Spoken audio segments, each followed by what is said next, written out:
बिस्मिल्लाहिर्रहमानिर्रहीम। अगर आपके कमर के निचले हिस्से में दर्द है तो उसकी एक्सरसाइजेस मुख्तलिफ हैं। ये एक्सरसाइजेस आप घर पे कर सकते हैं।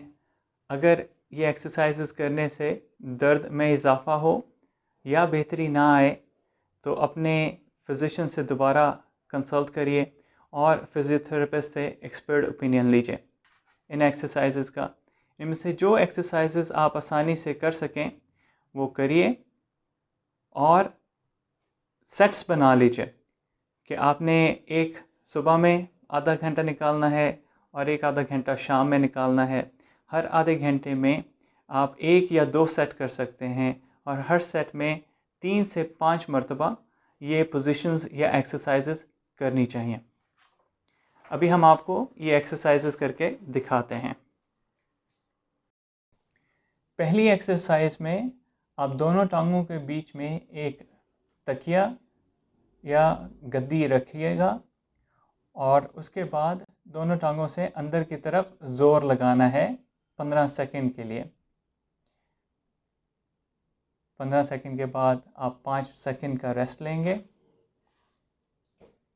और उसके बाद दोबारा 15 सेकंड के लिए गद्दी या तकिए को टांगों के बीच में रख के 15 सेकंड ज़ोर लगाएंगे।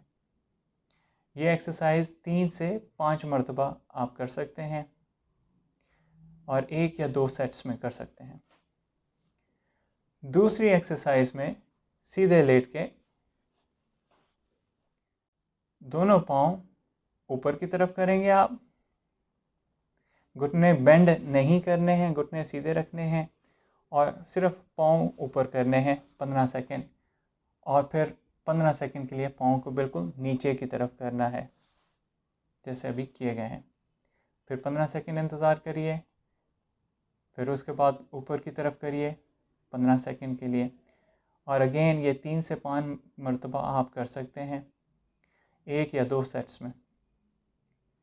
तीसरी एक्सरसाइज में हम आपको दिखाएंगे अगेन बैक के मसल्स को कैसे एक्टिवेट करना है। एक टॉवल या कपड़े को रोल कर लीजिए और उसको पहले एक तरफ टांग के नीचे घुटने के नीचे रखिए, सीधे लेट जाइए और उसको नीचे की तरफ दबाइए 15 सेकंड के लिए, ऐसे दबा के रखिए। फिर उसके बाद रिलैक्स करिए 5 से 10 सेकंड के लिए। फिर उसके बाद दोबारा नीचे दबाइए 15 सेकंड के लिए और इस तरह ये एक्सरसाइज आप 2 से 3 सेट्स में दिन में 1 से 2 मरतबा कर सकते हैं। इसी तरह आप दूसरी टांग के नीचे रखेंगे और घुटने से नीचे दबाएंगे 15 सेकंड के लिए, ऐसे दबा के रखेंगे। फिर उसके बाद 5 सेकंड या 10 सेकंड की ब्रेक लेंगे और टांग को रिलैक्स करेंगे। उसके बाद दोबारा घुटने को नीचे दबाएंगे 15 सेकंड्स के लिए।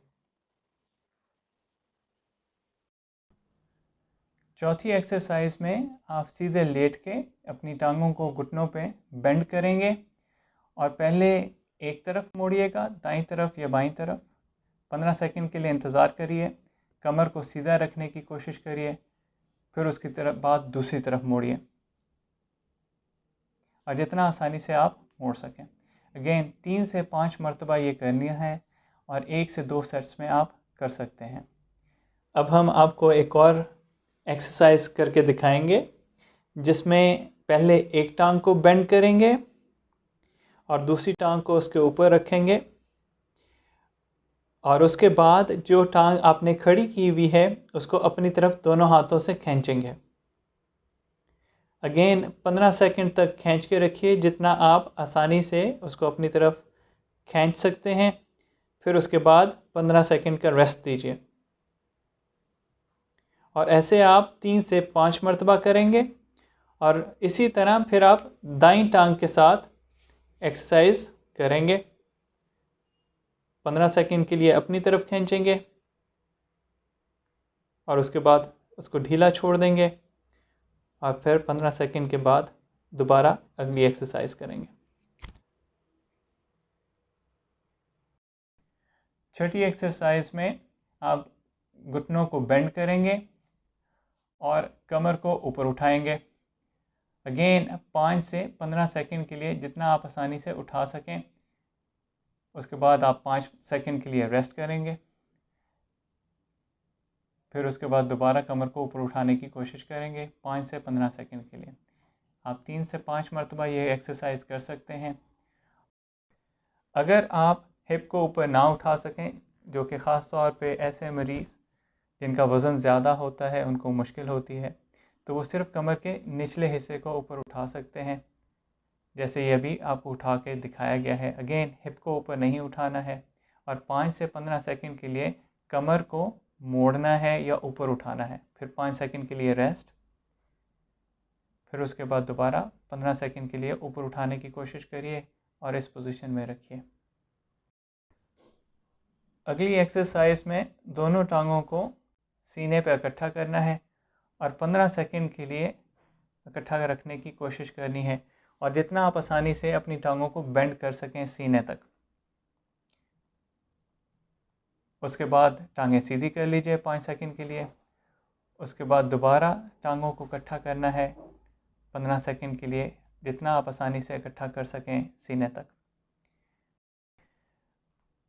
अगली एक्सरसाइज में सीधा लेट के एक टांग को सीधा ऊपर उठाइए, जितना आप आसानी से उठा सकें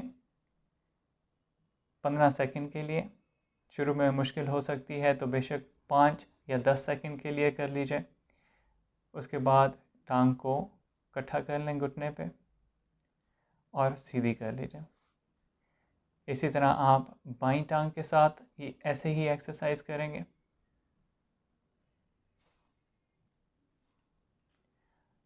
उम्मीद है इन एक्सरसाइजेस से आपके दर्द में बेहतरी आएगी और जो एज रिलेटेड या लाइफस्टाइल रिलेटेड चेंजेस हैं वो बेहतर होंगी। मैं अमूमन अपने मरीज़ों को ये बताता हूँ कि जैसे 40 या 50 साल की उम्र के बाद बाल सफ़ेद हो जाते हैं और जल्द तब्दील हो जाती है, इसी तरह हड्डियों में भी तब्दीलियाँ आती हैं। ये तब्दीलियाँ ख़त्म नहीं हो सकती। इन एक्सरसाइजेस का मकसद सिर्फ़ आपको एक्टिव रखना है और अगर थोड़ा सा डिफरेंस भी आ जाए आपके कमर के मोरों में या उन सुराखों में जिनसे ये आसाब आके पट्ठों में जाते हैं, तो मरीज़ बेहतर महसूस करेगा। अगर दर्द बढ़ जाए या बेहतरी ना आए तो अपने डॉक्टर से कंसल्ट कीजिए या फिजियोथेरेपिस्ट को दिखाइए। Thank you.